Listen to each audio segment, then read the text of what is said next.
Mom hides daughter's drawings, teacher sees one and collapses in tears. The autumn rain drummed steadily against the windows of the small two-bedroom apartment in Queens, New York, creating a rhythmic backdrop to the quiet chaos that had become Sarah Chen's daily life. She stood at the kitchen counter, her hands wrapped around a lukewarm cup of coffee that had long since lost its appeal, watching her 8-year-old daughter Maya through the doorway as the little girl sat cross-legged on the living room carpet, completely absorbed in her drawing. Maya's dark hair fell like a curtain around her face, obscuring her expression as she worked with intense concentration. The sight should have brought Sarah comfort. Her daughter finding solace in art had always been a blessing, especially during these difficult months since David's death. But lately, something about Maya's artwork had been gnawing at Sarah's maternal instincts, creating a knot of anxiety in her stomach that seemed to grow tighter each day. "Maya, sweetheart, it's almost bedtime," Sarah called softly, her voice carrying the exhaustion that had become her constant companion.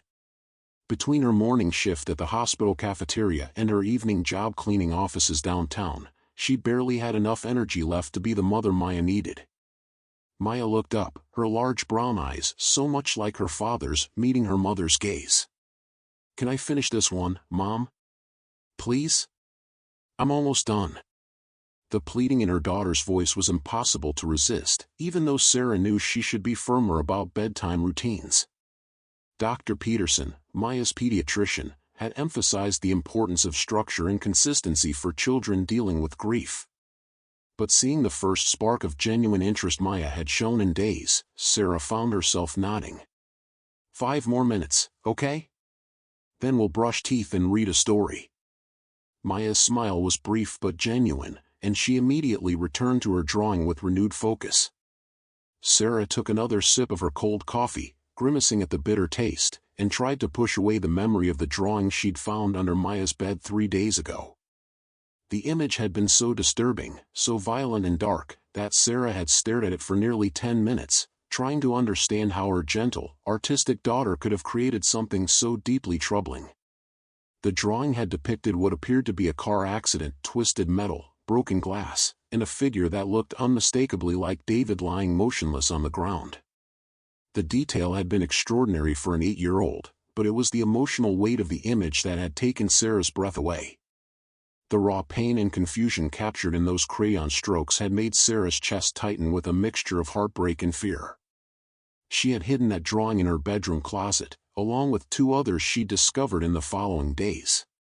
Each one had been more disturbing than the last, filled with images of destruction, sadness, and what appeared to be Maya's attempt to process the trauma of losing her father. Sarah had told herself she was protecting Maya by keeping these drawings private, that showing them to anyone would only lead to questions and interventions that might make everything worse. The sound of Maya's crayons scratching against paper brought Sarah back to the present moment. She walked quietly into the living room, her sock-covered feet silent on the worn hardwood floors. As she approached, Maya quickly flipped her drawing face down and looked up with wide, slightly startled eyes. "I'm not done yet, Mom. Just a few more minutes?" The defensive gesture sent a chill through Sarah's body. When had her daughter started hiding her artwork? When had the natural, open sharing of a child's creativity become secretive and guarded? "Maya, honey, can I see what you're working on?" Sarah asked gently, settling down on the couch nearby. She tried to keep her voice light and encouraging, the way the parenting book suggested, but she could hear the underlying tension despite her best efforts. Maya's hands moved protectively over the hidden drawing. "It's not ready yet. I want it to be perfect before you see it." The words were reasonable enough, but something in Maya's tone, a carefully controlled quality that seemed far too mature for an 8-year-old, made Sarah's stomach clench. She had noticed this change in her daughter over the past few weeks, a kind of emotional withdrawal that went beyond normal grief processing. "You know you can show me anything, right, sweetheart? Even if it's not perfect. I love seeing your art because it comes from you." Maya nodded quickly, but her grip on the drawing didn't loosen. "I know, Mom. This one is just special. I want to make sure it's right." Sarah felt the familiar weight of inadequacy settling on her shoulders. 6 months ago, she had been part of a parenting team. David had always been the one who could draw Maya out when she was upset, who seemed to instinctively know the right thing to say or do. Now, sitting in their quiet apartment with rain pattering against the windows and her daughter's small hands protecting secrets Sarah couldn't access, she felt utterly alone in her responsibility. "Okay, baby. You can finish it tomorrow after school. But right now, it really is time for bed." Maya gathered her art supplies with the methodical precision she'd developed since David's death, carefully organizing her crayons by color and stacking her papers in a neat pile. Sarah noticed that she slipped the face-down drawing into the middle of the stack, ensuring it remained hidden. The observation felt like a small knife twist in her chest. Their bedtime routine had become abbreviated over the months: teeth brushing, pajamas, and a brief story that Sarah often had to shorten due to her own exhaustion.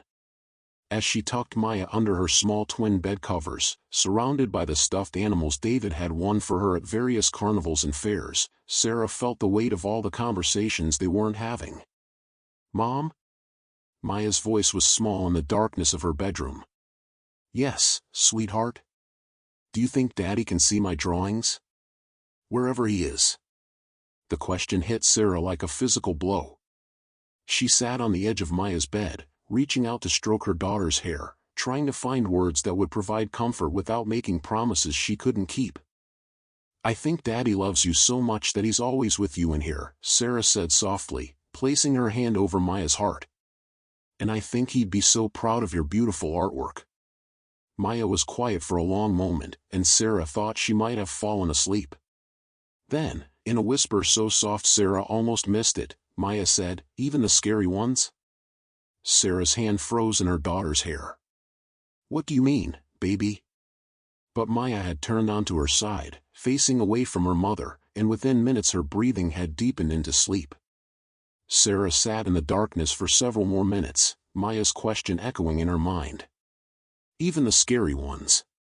So Maya was aware that her recent artwork had taken a darker turn. She knew she was creating images that were disturbing, and she was asking whether her father would still love her despite, or perhaps because of, these expressions of her pain. When Sarah finally stood to leave Maya's room, she felt the full weight of her isolation and uncertainty. She moved quietly through their small apartment, checking locks and turning off lights, going through the motions of securing their physical space while feeling completely unable to secure the emotional territory they were both navigating. In her own bedroom, Sarah opened her closet and pulled out the shoebox where she'd been hiding Maya's drawings. She spread them out on her bed under the harsh overhead light, studying them with fresh eyes after Maya's whispered question. The first drawing showed the car accident with devastating accuracy, the intersection where David had been hit, the specific make and model of both vehicles involved, details that Maya shouldn't have known since Sarah had been careful to shield her from the police reports and news coverage. But somehow, Maya had captured it all with heartbreaking precision. The second drawing depicted their apartment, but everything was broken, furniture overturned, windows cracked, and two figures huddled in the corner that were clearly meant to be Sarah and Maya themselves. The emotional devastation of their home life had been translated into physical destruction, as if Maya understood that losing David had broken everything, not just their hearts. The third drawing was perhaps the most disturbing. It showed Maya herself, but she was divided down the middle. One half was colored normally, showing a smiling little girl. The other half was dark and sad, with tears streaming down her face and what appeared to be cracks running through her body like broken glass. As Sarah studied these images, she began to understand that Maya wasn't just processing grief, she was documenting trauma with an emotional intelligence that was both remarkable and heartbreaking. These drawings weren't the product of a disturbed child, they were the desperate communications of a little girl trying to make sense of a senseless loss. But rather than feeling relief at this realization, Sarah felt her anxiety deepen. If Maya was this aware of their emotional reality, this articulate about their shared trauma, then what did it mean that she was hiding these drawings? What did it mean that she had started asking whether they were scary and whether her father would still love her? Sarah carefully returned the drawings to their hiding place and got ready for bed, but sleep eluded her for hours. She lay in the darkness, listening to the continuing rain and the quiet sounds of Maya's sleep from the next room, wondering how she was supposed to help her daughter heal when she could barely manage her own grief. Tomorrow she had to work both jobs again, which meant Maya would spend the afternoon at the after-school program where she mostly kept to herself, drawing in her sketchbook while other children played games and did homework together. Maya's teacher, Mrs. Rodriguez, had mentioned during their brief encounters at pickup that Maya seemed withdrawn but was keeping up academically, which had felt like enough reassurance for Sarah to focus on their financial survival. But now, lying in her bed with Maya's hidden artwork fresh in her mind, Sarah wondered if she was failing her daughter in ways she couldn't even see. The drawings suggested that Maya was carrying emotional burdens that no 8-year-old should have to bear alone, and Sarah's instinct to hide them felt increasingly wrong. Yet the alternative, sharing these intimate expressions of trauma with teachers, counselors, or other adults, felt like a betrayal of Maya's trust and privacy. What if people misunderstood? What if they saw the drawings as evidence of something more serious than grief? What if social services became involved and decided that Sarah wasn't providing adequate care? The questions circled through Sarah's mind until exhaustion finally pulled her into restless sleep, filled with dreams of hidden drawings and her daughter's whispered words, even the scary ones. When morning came, gray and drizzling, Sarah found Maya already awake, sitting at the kitchen table with a fresh drawing spread out before her. This one appeared to be a landscape rolling hills under a cloudy sky, and for a moment Sarah felt a rush of relief at seeing something that looked normal and peaceful. "Good morning, sweetheart. That's beautiful. Is it a place you remember?" Maya looked up with a smile that seemed more genuine than any Sarah had seen in weeks. "It's the park where we used to have picnics with Daddy. I'm making it for him." The simple statement carried such pure love and longing that Sarah had to turn away to hide her tears. She busied herself making Maya's lunch for school, listening to her daughter hum softly as she worked on her drawing. For these few minutes, their kitchen felt almost normal again, a mother and daughter sharing a quiet morning routine, connected by the simple act of creating something beautiful. But as Sarah packed Maya's backpack and prepared to walk her to school, she couldn't shake the feeling that beneath this moment of peace, deeper currents were still flowing. Maya's question from the night before continued to echo in her mind, and she found herself watching her daughter more carefully, looking for signs of the emotional complexity she had seen captured in those hidden drawings. The walk to school was quiet, with Maya clutching her latest drawing carefully to keep it dry in the light rain. Other parents and children hurried past them on the sidewalk, and Sarah felt the familiar isolation of being a single mother in a world that seemed designed for intact families. At the school entrance, Maya turned to hug her goodbye, and for just a moment, Sarah felt her daughter's small body relax completely against her. "I love you, Maya. Have a good day at school." "I love you too, Mom. Will you be home when I get back from aftercare?" The question was casual, but Sarah heard the underlying need for reassurance. "I'll be home by 6:30, just like always. We can make dinner together, okay?" Maya nodded and disappeared into the stream of children entering the school building. Sarah stood on the sidewalk for a few extra moments, watching until she could no longer see her daughter's small figure in the crowd. The rain was picking up, and she needed to hurry to make it to her morning shift on time, but something kept her rooted to that spot outside Maya's school. Perhaps it was the memory of those hidden drawings, or Maya's whispered question about whether her father could see even the scary ones. Perhaps it was the growing certainty that her decision to hide Maya's artwork was protecting no one and potentially harming them both. Or perhaps it was simply the bone-deep exhaustion of carrying so much responsibility alone, without David's steady presence to help her navigate the complexities of raising a grieving child. Whatever the reason, as Sarah finally turned to hurry toward the subway station, she carried with her a growing conviction that something needed to change. The secret drawings hidden in her closet felt like a ticking clock, counting down to a moment when Maya's carefully contained trauma would demand to be seen and acknowledged. She just had no idea that moment would come sooner than she ever could have imagined, or that it would unfold in ways that would challenge everything she thought she knew about protecting her daughter. Mrs. Elena Rodriguez had been teaching 3rd grade at PS 163 in Queens for 18 years, long enough to recognize when a child was carrying burdens too heavy for their small shoulders. As she arranged the parent-teacher conference materials on her desk that Tuesday afternoon, her thoughts kept returning to Maya Chen, a bright, artistic girl who had become increasingly withdrawn since returning to school after her father's funeral 6 months ago. The afternoon light filtered through the classroom windows, casting long shadows across the colorful displays of student artwork that decorated the walls. Maya's contributions to these displays had become noticeably absent in recent months, despite Mrs. Rodriguez's gentle encouragement to share her work. The little girl who had once eagerly volunteered to help decorate bulletin boards now kept her drawings private, working intently in her sketchbook during free time but never offering to show what she'd created. Mrs. Rodriguez glanced at the clock. Sarah Chen would arrive in 15 minutes for their scheduled conference. She had requested this meeting several weeks ago, concerned about Maya's academic performance, though truthfully Maya's grades remained solid. It was her emotional withdrawal that worried Mrs. Rodriguez most, the way Maya seemed to exist in a bubble of quiet sadness that she carried with her throughout each school day. The sound of footsteps in the hallway announced Sarah's arrival a few minutes early. Mrs. Rodriguez looked up to see Maya's mother in the doorway, looking tired and somewhat anxious. Sarah Chen was a petite woman in her early 30s who always appeared to be rushing from one responsibility to another. Today she wore her hospital cafeteria uniform under a thin jacket, suggesting she had come directly from work.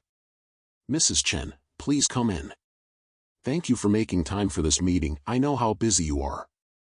Sarah entered the classroom with the careful politeness of someone who had learned to navigate institutional spaces while feeling perpetually out of place. She took the adult-sized chair that Mrs. Rodriguez had positioned beside her desk, clutching her purse tightly in her lap. "Is Maya in trouble? Her grades seem okay on the reports you send home." "Not at all," Mrs. Rodriguez assured her quickly. "Maya is a wonderful student academically. I wanted to talk with you about how she's adjusting socially and emotionally. I know this has been an incredibly difficult time for your family." Sarah's shoulders relaxed slightly, but Mrs. Rodriguez noticed how her grip on her purse remained tight. "She's been through a lot. We both have. I'm doing my best to help her through it, but sometimes I'm not sure if I'm handling things the right way." The honesty in Sarah's voice touched Mrs. Rodriguez deeply. She had worked with many grieving families over the years and recognized the particular exhaustion that came with single parenting while processing one's own loss. "You're clearly doing your best in an impossible situation. Maya speaks of you with such love and respect. But I have noticed some changes in her behavior that I thought we should discuss together." Mrs. Rodriguez pulled out a folder containing her observations about Maya over the past several months. "She's become much more isolated during recess and lunch periods.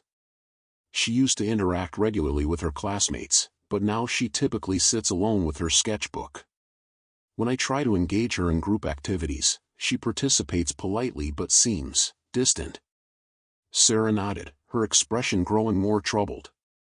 "She does that at home too. She draws constantly, but she doesn't talk about her pictures the way she used to. Before David died, she would show us everything she made, tell us stories about her drawings. Now she just keeps them to herself." "Has she shared any of her recent artwork with you?" Sometimes children express their feelings through drawing when they can't find words. The question seemed to hit Sarah like a physical blow. Mrs. Rodriguez watched as the other woman's face cycled through several emotions: guilt, fear, and something that looked almost like shame. She has been drawing a lot. But she's become very private about it. I don't want to invade her space or make her feel like I'm prying." Mrs. Rodriguez sensed there was more to the story, but she didn't want to push too hard. Instead, she reached into her desk drawer and pulled out Maya's school portfolio. "I'd like to show you some of the work she's done in class recently.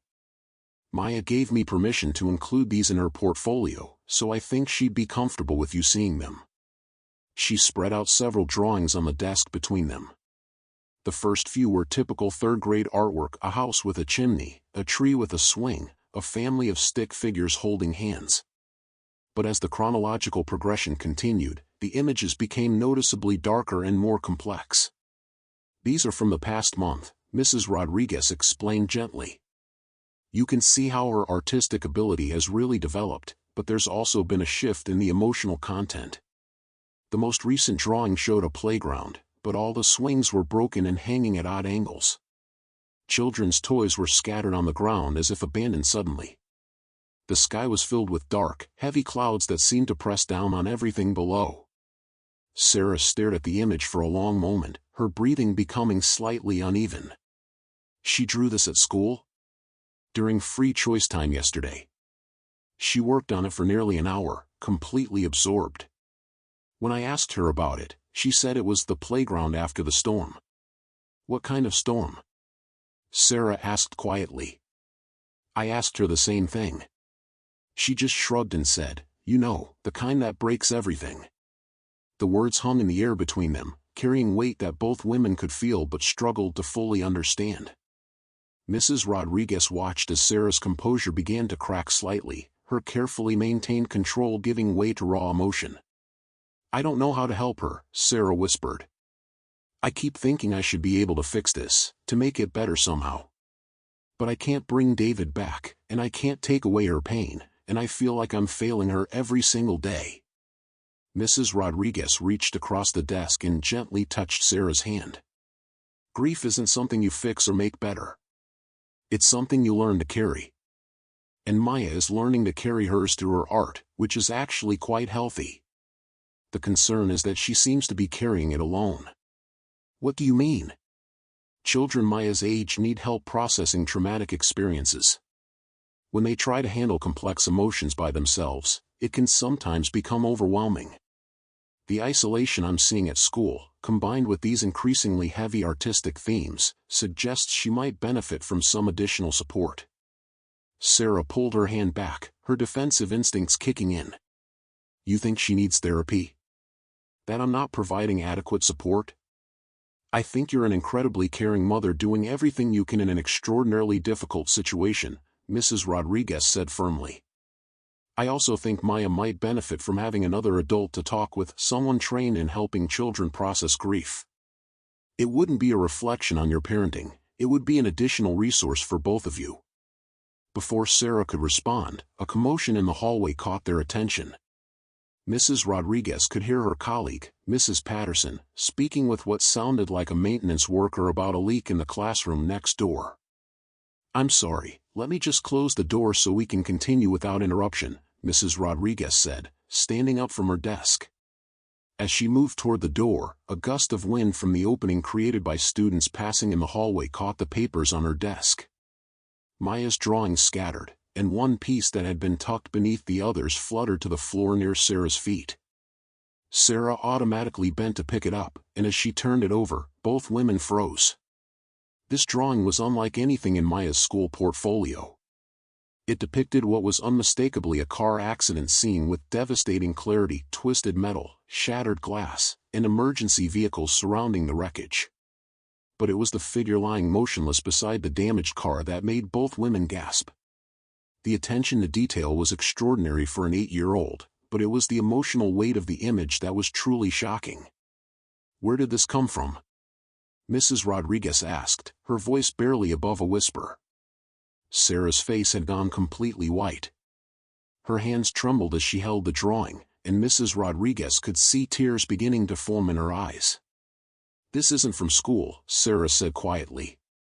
This is from home. Maya must have put it in her backpack by mistake." Mrs. Rodriguez sat back down heavily, her professional composure shaken by the raw trauma depicted in the child's artwork. "Sarah, this level of detail, this emotional content, how long has Maya been creating drawings like this?" There have been others. I found them in her room a few weeks ago. I didn't know what to do with them, so I..." Sarah's voice trailed off as she realized what she was about to admit. "So you what?" "I hid them." The words came out in a rush, as if Sarah could minimize their impact by saying them quickly.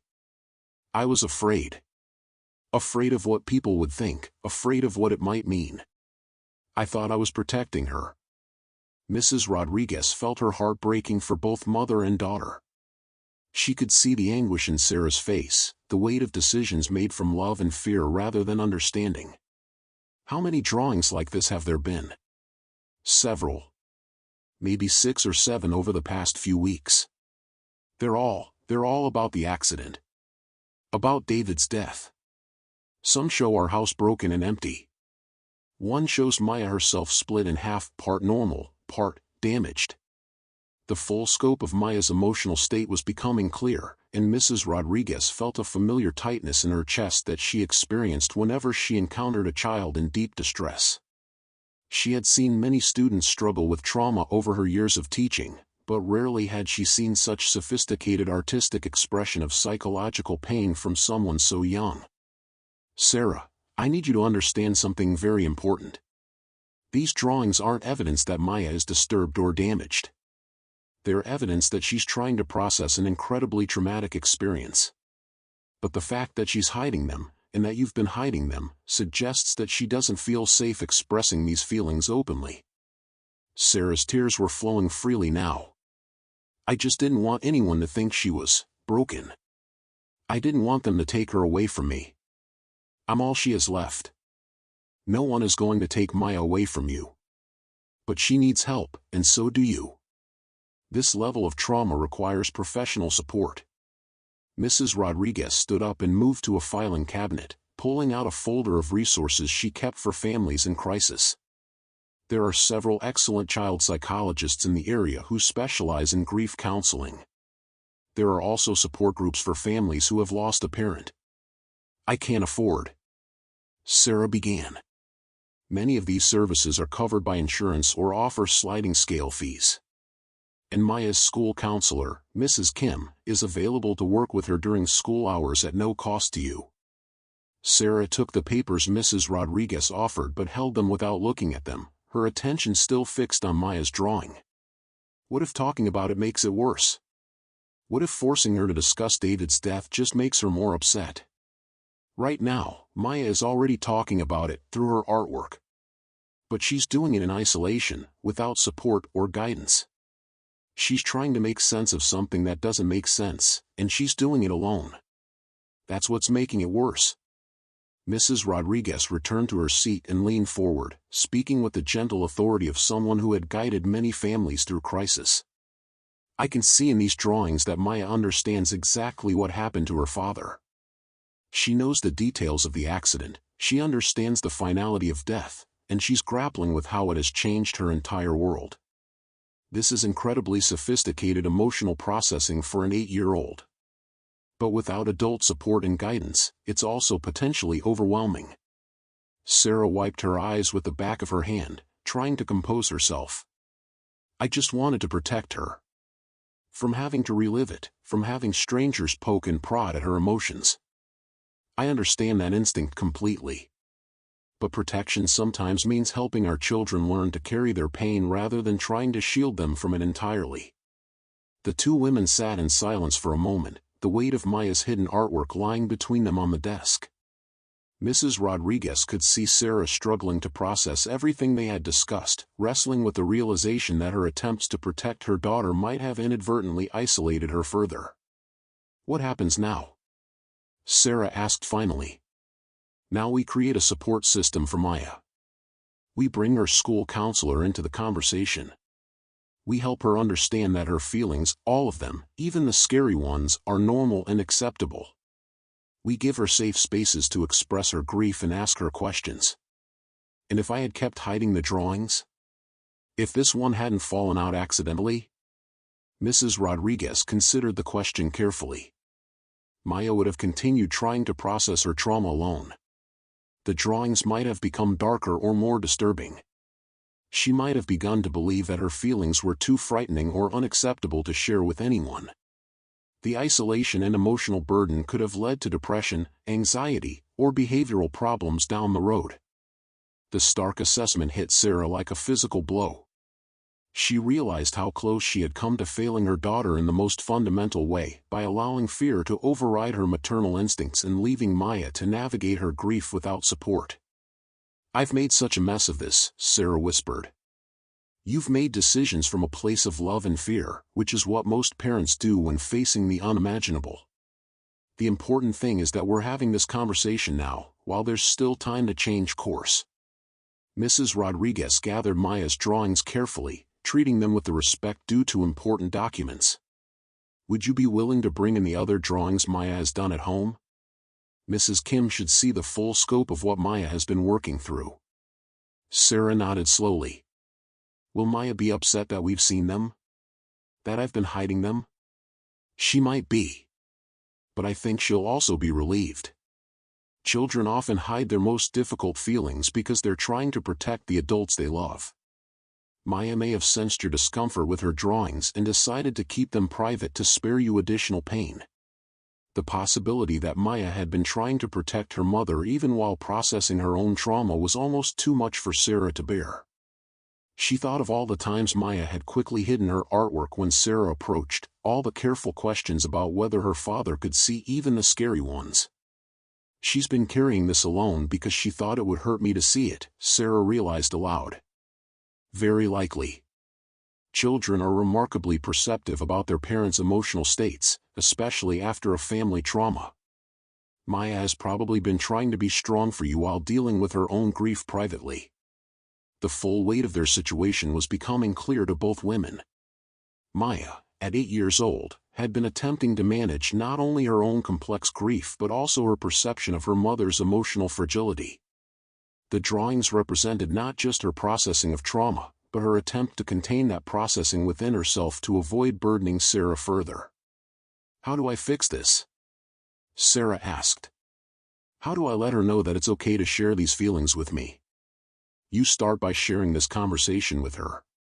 You tell her that you've seen her drawings and that you understand she's been trying to work through very difficult feelings.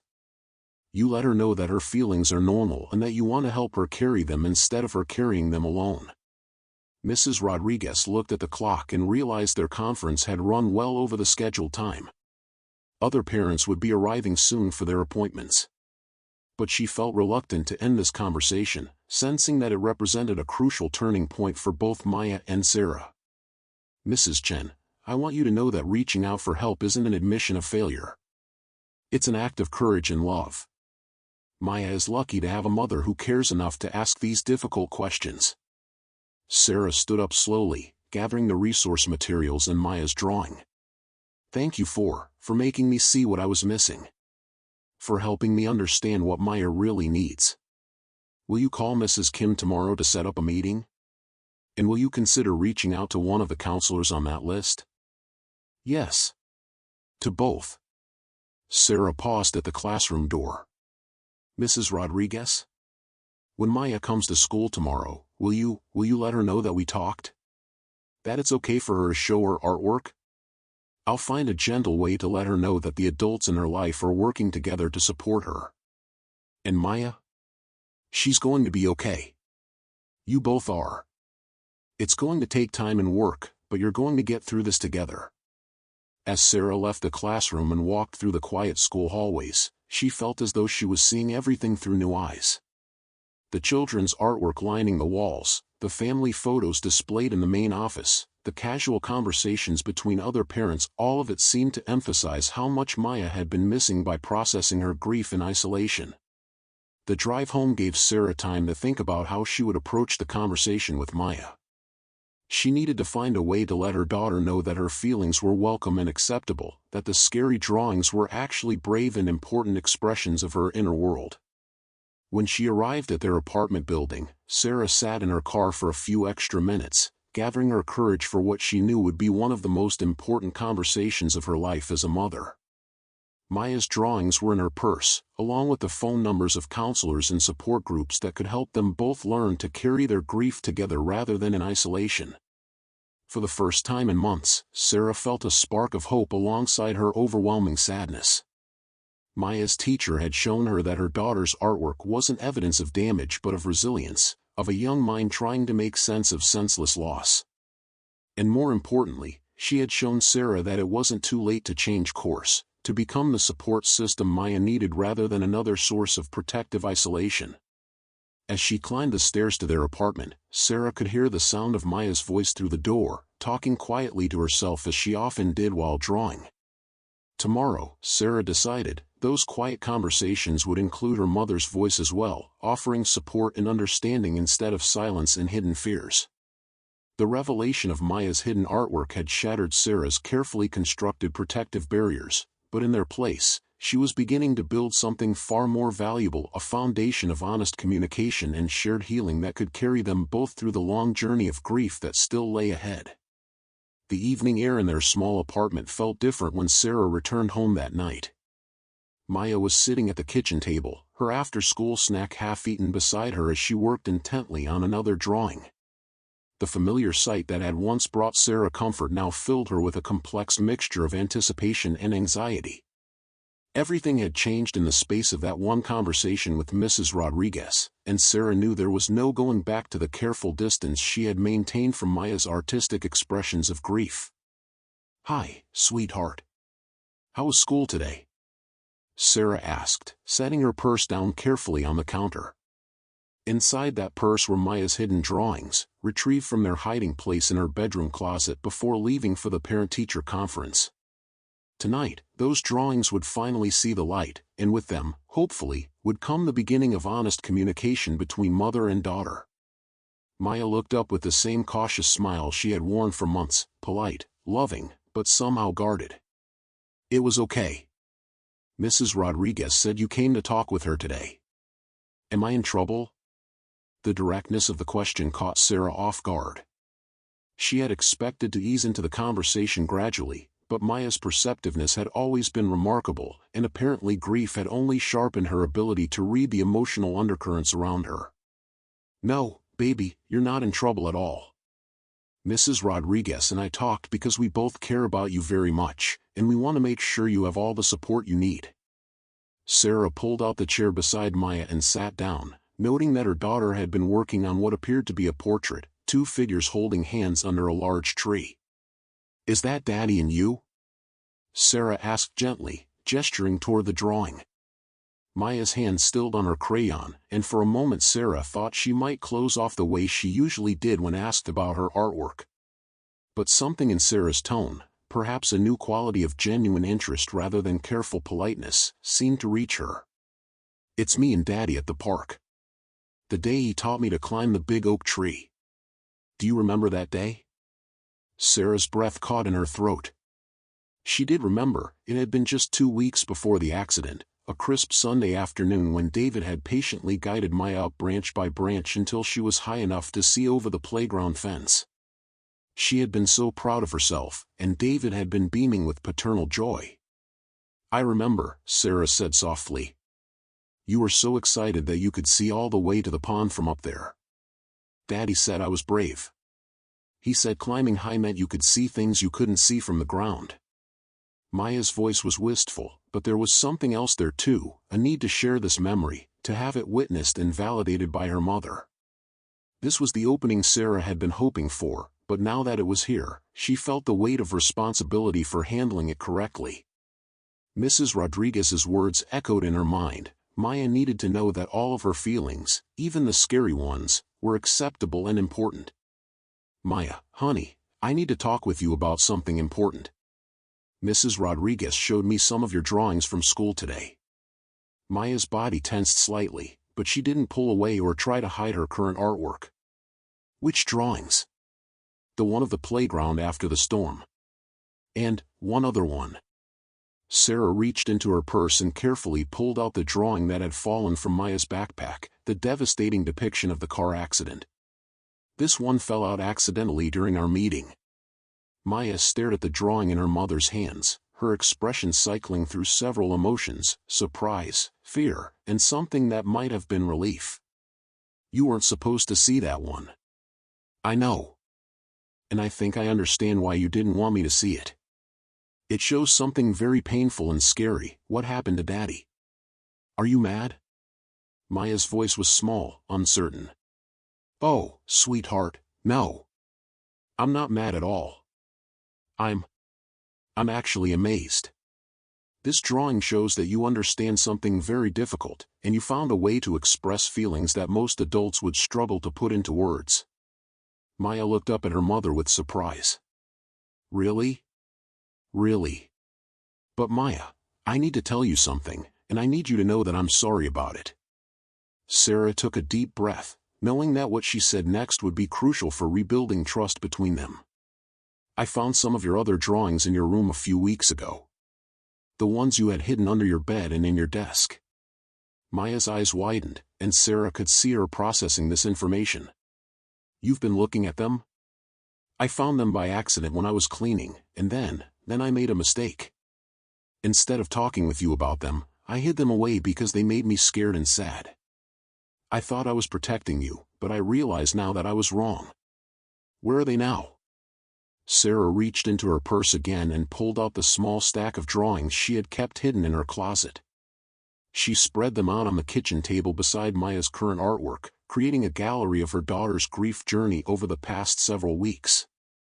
Maya stared at the collection of her own work, seeing it displayed openly for the first time since she had created it. The images were even more powerful laid out together, a visual narrative of trauma, loss, and a child's attempt to understand the incomprehensible. I drew all of these, Maya said quietly, as if she were seeing them through her mother's eyes for the first time. You did. And Maya, they're incredible. They're painful and difficult to look at, but they're also honest and brave and important. They show me how much you've been thinking about what happened to Daddy, how much you've been trying to make sense of it all by yourself. Maya reached out and touched the edge of one drawing, the image of herself split in half between normalcy and damage. This one shows how I feel inside sometimes. Like part of me is still normal and part of me is broken. Sarah felt tears beginning to form in her eyes, but she didn't try to hide them. Can you tell me more about that feeling? Sometimes I forget that Daddy is gone. Like when I wake up in the morning, for just a minute I think he's still here. And then I remember, and it feels like something breaks inside me all over again. So part of me gets to be happy for a little bit, but then part of me gets broken again. The sophisticated emotional awareness in Maya's explanation took Sarah's breath away. Her 8-year-old daughter had articulated something about the nature of grief that many adults never learn to express. That sounds really hard, sweetheart. Having those happy moments but then having them turn painful when you remember. It is hard. And I didn't want to tell you about it because you already seemed so sad all the time. I thought if you knew how broken I felt, it would make you even sadder. There it was, the protective instinct that Mrs. Rodriguez had suspected. Maya had been trying to shield her mother from additional pain while processing her own trauma in isolation. Sarah felt a wave of both heartbreak and admiration for her daughter's emotional maturity. Maya, I need you to understand something very important. My sadness about losing Daddy isn't your responsibility. And your sadness isn't something you need to hide from me to protect me.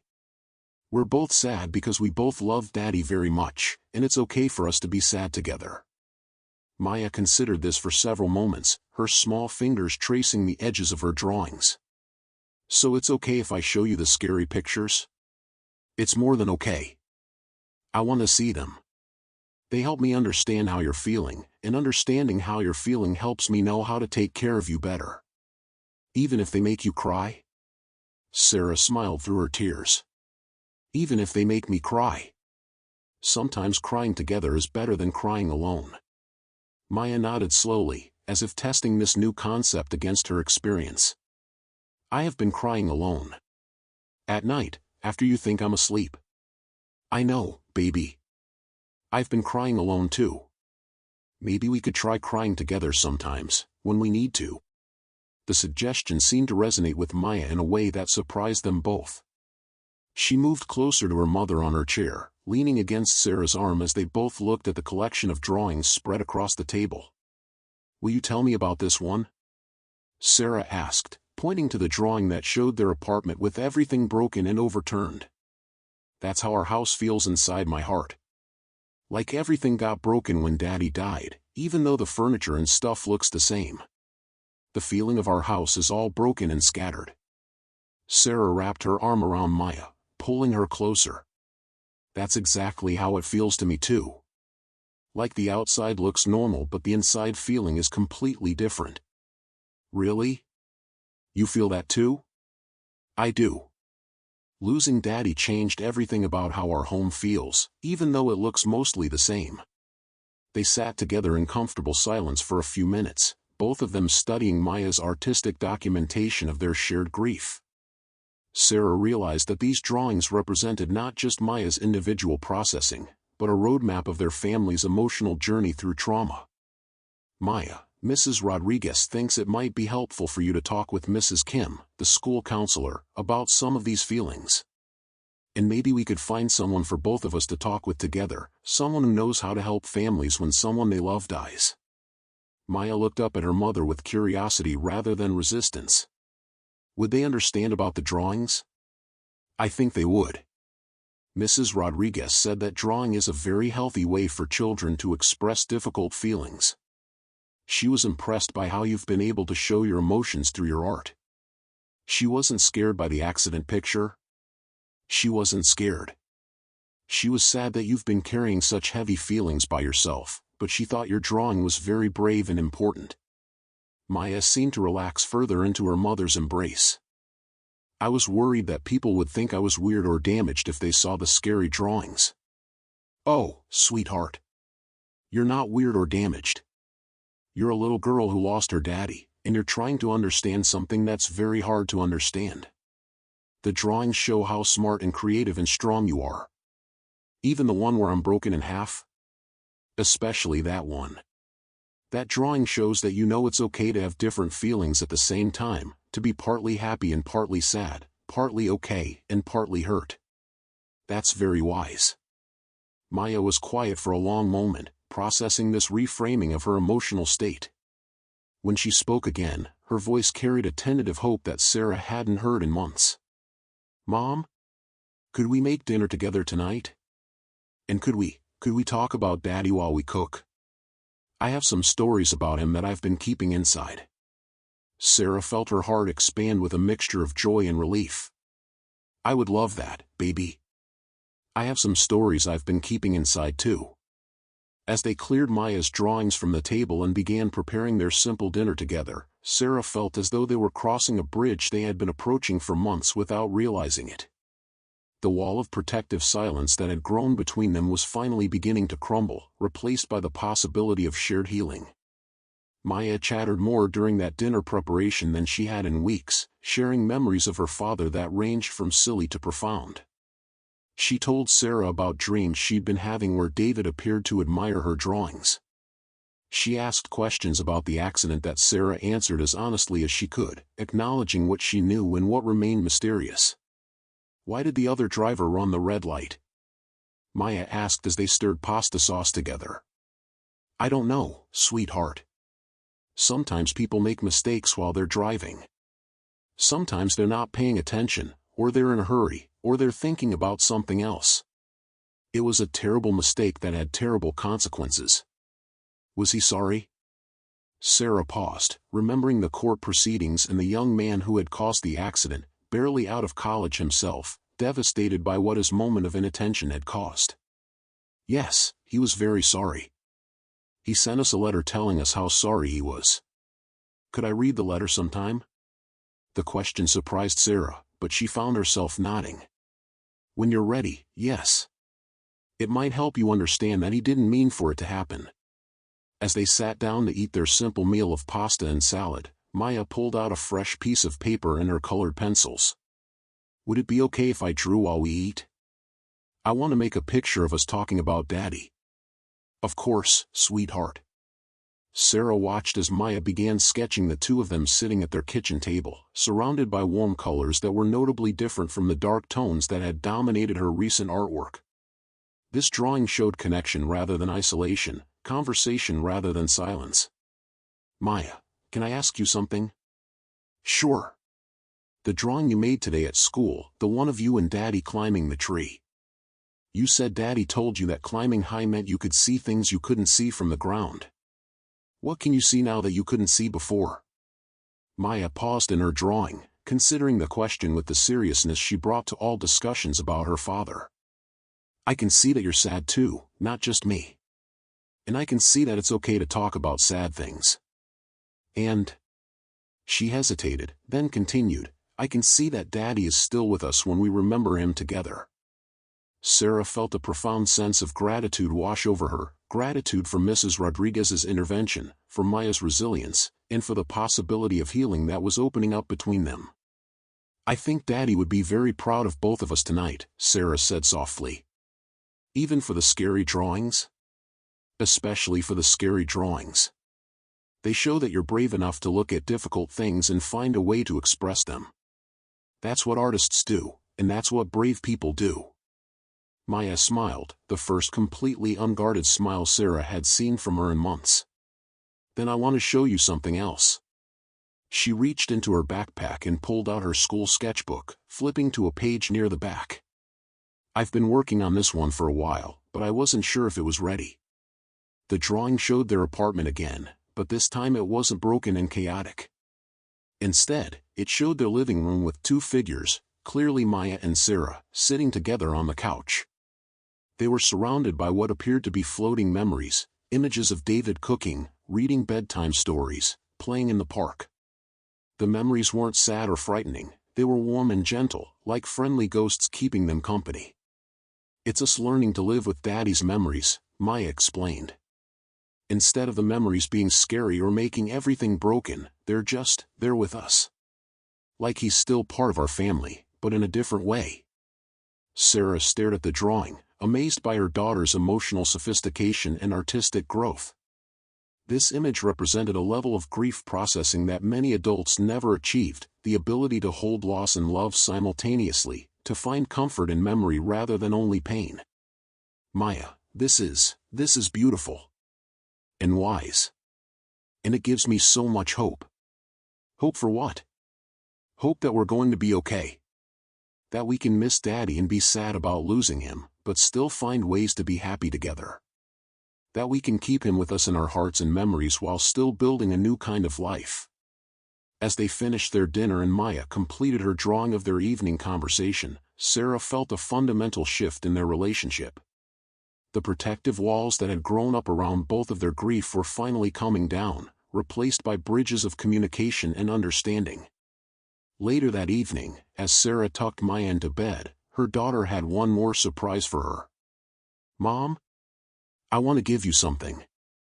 Maya reached under her pillow and pulled out a small drawing Sarah had never seen before. It showed the two of them sleeping in their respective beds, but connected by a stream of golden light that flowed between their rooms. What is this one, sweetheart? It's how we're connected even when we're sleeping in different rooms. Even when we're sad separately, we're still connected by love. I made it for you to keep, so you'll know that even when I'm drawing scary pictures, the love light is still there. Sarah felt tears streaming down her face as she accepted this precious gift from her daughter. Thank you, Maya. This is the most beautiful thing anyone has ever given me. As she kissed Maya goodnight and turned off the bedroom light, Sarah carried the small drawing with her to her own room. She placed it on her nightstand where she would see it first thing each morning and last thing each night. For the first time since David's death, Sarah fell asleep feeling hopeful about their future. Maya's artistic journey through grief had become a roadmap for both of them, showing the way from isolation to connection, from protective silence to healing communication. Tomorrow would bring new challenges, phone calls to counselors, meetings with school staff, and the ongoing work of learning to carry their grief together rather than apart. But tonight, Sarah could rest in the knowledge that she and Maya had finally begun to find each other again, and that their love was strong enough to hold both their sadness and their hope for healing.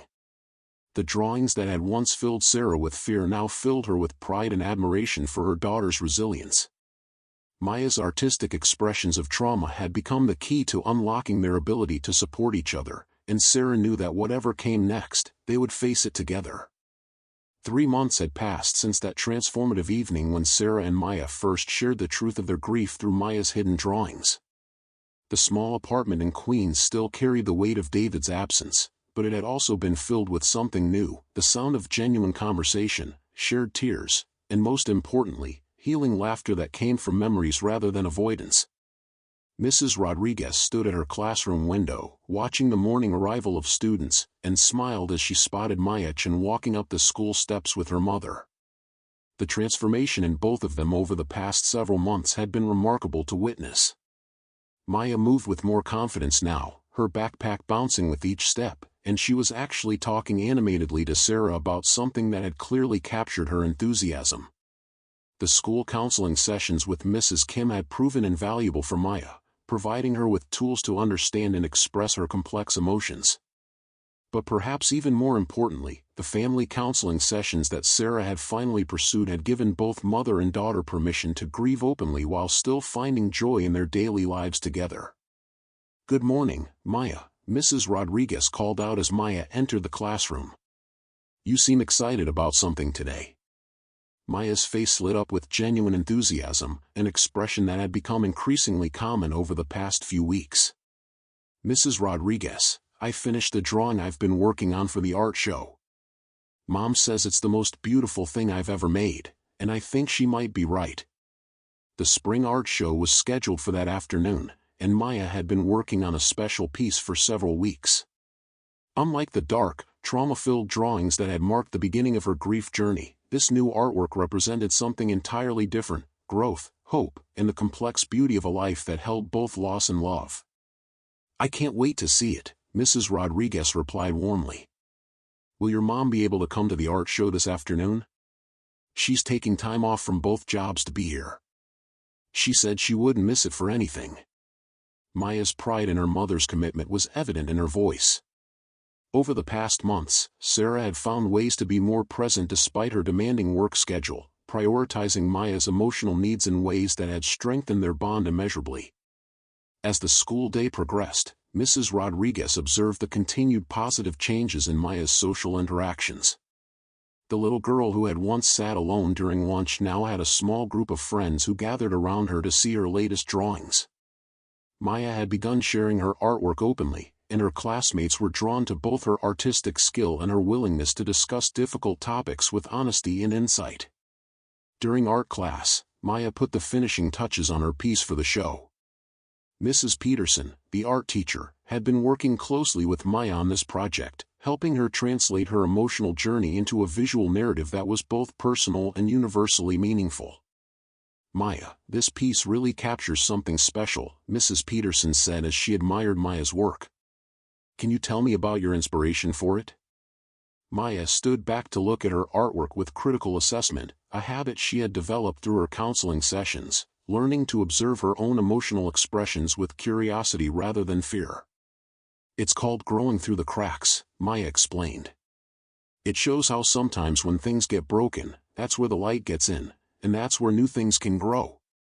The drawing depicted a large tree that had been struck by lightning, clearly damaged, with a significant crack running through its trunk.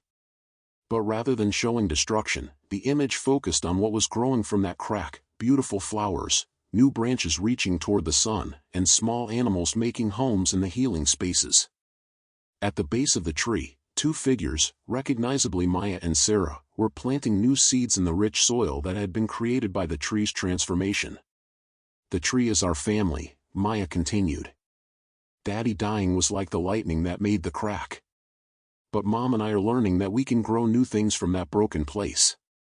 Not to replace what we lost, but to make something beautiful that includes our love for Daddy." Mrs. Peterson felt tears pricking her eyes as she listened to Maya's explanation. In 9 months, she had witnessed this child move from creating images of pure trauma to developing artwork that demonstrated profound emotional wisdom and resilience. "Maya, this is the kind of art that changes people when they see it. You've taken something very painful and found a way to show hope and beauty within it." As the afternoon art show approached, Maya's nervous excitement was palpable. She had invited not only Sarah but also Mrs. Kim, her counselor, and had specifically asked Mrs. Rodriguez to bring her husband so that a man can see that it's okay for girls to have big feelings about losing their dads. The elementary school gymnasium had been transformed into a gallery space, with student artwork displayed on easels and tables throughout the room. Parents, teachers, and community members moved through the space, admiring the creative expressions of children from kindergarten through 5th grade. Sarah arrived early, having arranged for coverage at both of her jobs so she could be fully present for this important milestone in Maya's healing journey. She wore a dress that she had bought specifically for the occasion, the first new piece of clothing she had purchased for herself since David's death, representing her own small steps toward reclaiming joy in her life. "Mom, come see where they put my drawing," Maya called out, grabbing Sarah's hand and pulling her through the crowd toward a prominent display area near the center of the room. Sarah gasped when she saw Maya's artwork displayed professionally, with a small placard bearing the title growing through the cracks and Maya's name. But it wasn't just the professional presentation that took her breath away, it was seeing her daughter's emotional journey made visible in public, transformed from hidden trauma into shared wisdom. "Maya, sweetheart, this is extraordinary." A small crowd had already gathered around Maya's piece, and Sarah could hear fragments of conversations as people responded to the artwork. The symbolism is so sophisticated for a child this age. You can feel the hope growing right out of the pain. It makes me think about resilience in a completely new way. Mrs. Rodriguez approached them, accompanied by a tall man with kind eyes who Sarah assumed was her husband. "Maya, I'd like you to meet my husband, Carlos. I told him about your artwork, and he was very interested to see it." Carlos knelt down to Maya's eye level, a gesture that immediately put her at ease. "Maya, your teacher told me that you've been working through some very difficult feelings by making art. As someone who lost his own father when he was young, I wanted to thank you for showing other people that it's possible to find beauty even in very sad situations." Maya's eyes widened with interest. "You lost your daddy too?" "I did, when I was 12. And for a long time, I thought that meant I could only be sad about it. But seeing your drawing reminds me that losing someone you love can also teach you important things about how strong you are and how much love you can carry." The conversation that followed was one of those moments that Sarah knew she would remember forever. Maya, with the confidence that had grown from months of counseling and open communication, asked Carlos thoughtful questions about his experience with grief. He answered with the kind of honesty that adults rarely offer children, acknowledging both the ongoing sadness and the growth that had come from learning to carry that loss. "The crack in your tree," Carlos said, pointing to Maya's artwork, "reminds me that sometimes the places where we've been hurt become the places where we're strongest." As the evening progressed, Maya found herself in conversation with numerous visitors who were moved by her artwork. Sarah watched with amazement as her daughter articulated her artistic choices and emotional insights with a clarity that impressed adults and inspired other children. Dr. Jennifer Walsh, a child psychologist who had heard about Maya's work through Mrs. Kim, introduced herself to Sarah during a quiet moment. "Mrs. Chen, I hope you don't mind my approaching you, but I wanted to tell you how remarkable your daughter's artistic expression is. The progression from her early trauma processing to this current piece represents a textbook example of healthy grief resolution in children." Sarah felt a surge of pride mixed with residual concern. "There were times when I wasn't sure we were handling things correctly. I made some mistakes early on. Every parent makes mistakes, especially when navigating unprecedented challenges. What matters is that you recognized when changes were needed and sought appropriate support." Maya's current emotional state and artistic expression suggest that she's developing the resilience skills that will serve her throughout her life.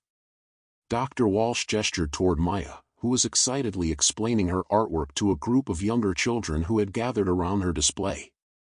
"Look at her now, she's become a teacher for other children, showing them that difficult feelings can be transformed into something meaningful and beautiful.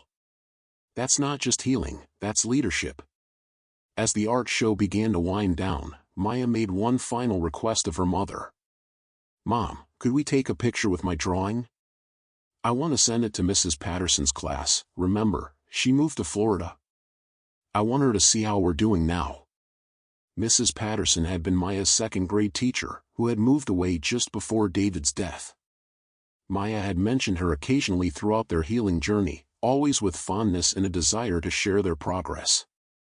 As Sarah and Maya posed together in front of Growing Through the Cracks, Mrs. Rodriguez offered to take the photograph. "This is a moment worth remembering," she said with a warm smile. In the photograph that Mrs. Rodriguez captured, Sarah and Maya stand close together, both smiling genuinely for the first time in nearly a year. Maya's hand rests on her mother's arm, and Sarah's expression shows not just pride in her daughter's artistic achievement, but genuine happiness, the kind that can coexist with ongoing sadness and actually be deepened by it. "Maya," Sarah said as they prepared to leave the school, "I want you to know how proud I am of you. Not just for this beautiful drawing, but for the courage you've shown in working through your feelings and sharing them with other people. I'm proud of us both, Mom."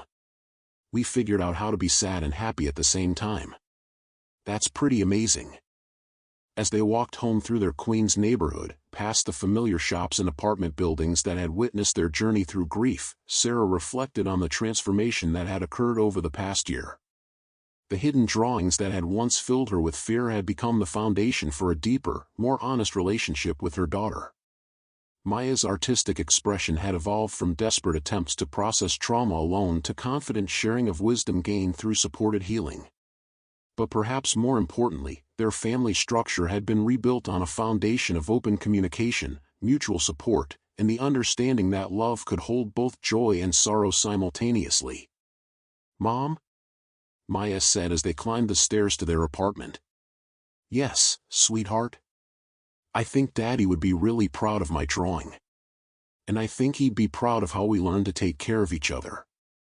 Sarah felt the familiar tightness in her chest that still accompanied mentions of David, but now it was accompanied by warmth rather than only pain.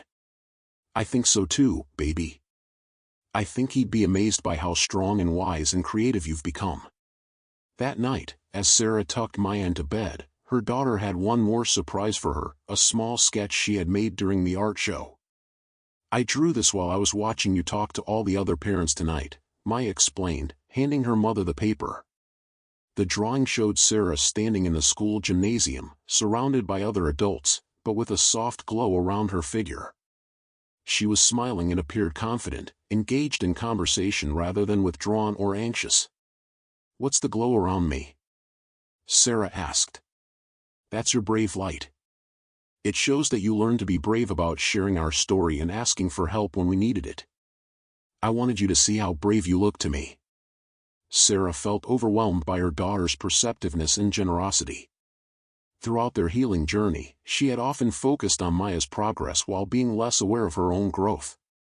But Maya had been observing her mother's transformation as well, noting the way Sarah had learned to advocate for their needs, build supportive relationships, and model resilience.